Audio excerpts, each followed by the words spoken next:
Hello friends, இந்த video வந்து பார்த்திங்கன்னா சிம்ஸினுடைய ப்ரீடிங் தான். ஸோ நிறைய பேர்த்துக்கு வந்து பார்த்திங்கன்னா இன்றைக்குமே ஒரு சிம்ஸ் ப்ரீடிங் வந்து பார்த்திங்கன்னா ரொம்ப ரொம்ப ஈஸியான ஒன்று. அதை வந்து நீங்கள் பேராக பார்த்து விட்டுட்டிங்கன்னா அது பாட்டுக்கு குட்டி பாட்டுக்கு வந்துக்கிட்டே இருக்குங்க. ஸோ இதுலேயே வந்து பார்த்திங்கன்னா உங்களுக்கு குட்டி இருக்குது. ஸோ எப்படா குட்டி இருக்குது அப்படின்னு சொல்லிட்டு கேட்பீங்க. இருங்க உங்களுக்கு ஓசரம் காமிக்கிறேன். இந்த இங்கே தெரியுதுங்களா, ரொம்ப சின்னதாக இருக்கும். நிற்கிறது பாருங்கள், தெரியுதுங்களா?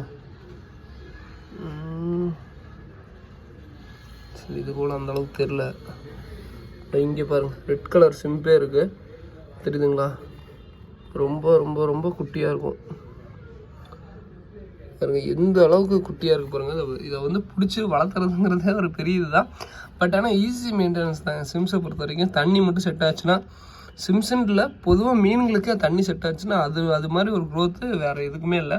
கிட்டத்தட்ட 12-13 குட்டி பக்கம் பார்த்தேன் இப்போ வரைக்குமே. இங்கே பாருங்கள், இங்கே இலைக்கு நடுவாண்ட எத்தனை குட்டிங்க பாருங்களேன். எங்கள் அப்பா எவ்வளோ குட்டிங்க பாருங்கள். ஒரே இடத்துல இருக்குது, ஏகப்பட்ட குட்டிங்க. ஸோ பார்க்கவே அவ்வளோ அழகாக இருக்குது பாருங்களேன். ஸோ சிம்ஸினுடைய குட்டி பாருங்கள், பார்க்கவே எவ்வளோ அழகாக இருக்குது. எப்படியோ ஒரு வழியாக காமிச்சிட்டேங்க. நானே வந்து பார்த்திங்கன்னா பார்க்கவே முடியல.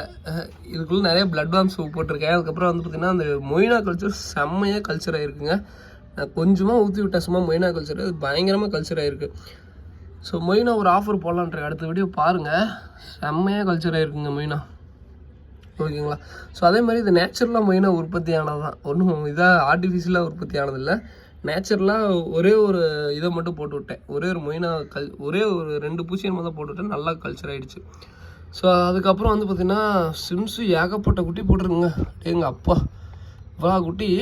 ஏன்னா வந்து பார்த்திங்கன்னா உங்களுக்கு நீங்கள் சொன்னாலும் நம்ப முடியாது. ஏன்னா இதுதான் ப்ரோ ப்ரீடிங் சைஸ் அப்படின்னு யாருமே நம்ப மாட்டாங்க. ப்ரோ துளியோன்றிருக்கு ப்ரோ, என்ன ப்ரோ அப்படின்னு சொல்லிட்டு எங்கிட்டலாம் நிறைய பேர் வந்து பார்த்திங்கன்னா ஆர்கியூமெண்ட்டே பண்ணியிருக்காங்க. சிம்ஸு துளியோண்டு தாங்க இருக்கும், இவ்வளோ தாங்க சிம்ஸு அப்படின்னு. அதே மாதிரி குட்டி வந்து பார்த்திங்கன்னா உங்களுக்கு தண்ணி செட் ஆச்சுன்னா அதுவாக பாட்டுக்கு ரிலீஸ் பண்ணுங்கள். குட்டி வந்து பார்த்திங்கன்னா அதுவே ரிலீஸ் பண்ணும், செம்மையாக இருக்குது. உங்களுக்கு வந்து இதுதாங்க ஃபீமேல் ப்ரீடிங் சைஸு. ஸோ இதுக்கு பின்னாடியே நிறைய எக் வச்சுருக்குன்னு நினைக்கிறேன். ஆனால் பார்த்து ஹேண்டில் பண்ணுங்க. ஆனால் ஓகேங்களா? ஸோ நான் போதும், இது க்ளோஸ் பண்ணிடுறேன். எனக்கு குட்டி நிறையா பார்த்துக்கிட்டே இருக்க வேணாம், நம்ம கண்ணே அது பட்டுரும். ஸோ ரொம்பவுமே அழகாக இருக்குங்க. ஒரு வழியாக உங்களுக்கு குட்டியை காமிக்கணும்னு சுற்றியும் குட்டியாக தான் இருக்குது. எனக்கு பயங்கர சந்தோஷமாக இருக்குது. ஃபீடிங் நான் எதுவுமே அவ்வளோக்கு கொடுக்க மாட்டேன். என்னோடய ஃபார்ம் ஃபீடை தவிர வேறு எதுவும் வந்து பார்த்திங்கன்னா நம்ம இதுக்கு போடவே மாட்டேன். ஃபீடிங்கும் ஃபஸ்ட்டு தேவையில்லை, நம்ம தான் லைஃப் பிளான்ட் எல்லாமே போட்டு வச்சுருக்குமே. தண்ணி மட்டும் கொஞ்சம் ஆட் பண்ணிடணும், தண்ணி இல்லை ரொம்பவுமே கம்மியாக இருக்க மாதிரி இருக்குது. ஸோ ஒரு வழியாக காமிச்சிட்டேன், ரொம்ப சந்தோஷம். இதோட இந்த வீடியோ பண்ணிக்கிறேன். அடுத்த வீடியோ வந்து பார்த்திங்கன்னா உங்களுக்கு எல்லாமே அப்டேட் பண்ணுறேன், என்னென்ன ஃபீச்சர்ஸ் எல்லாமே அப்டேட் பண்ணுறேன்.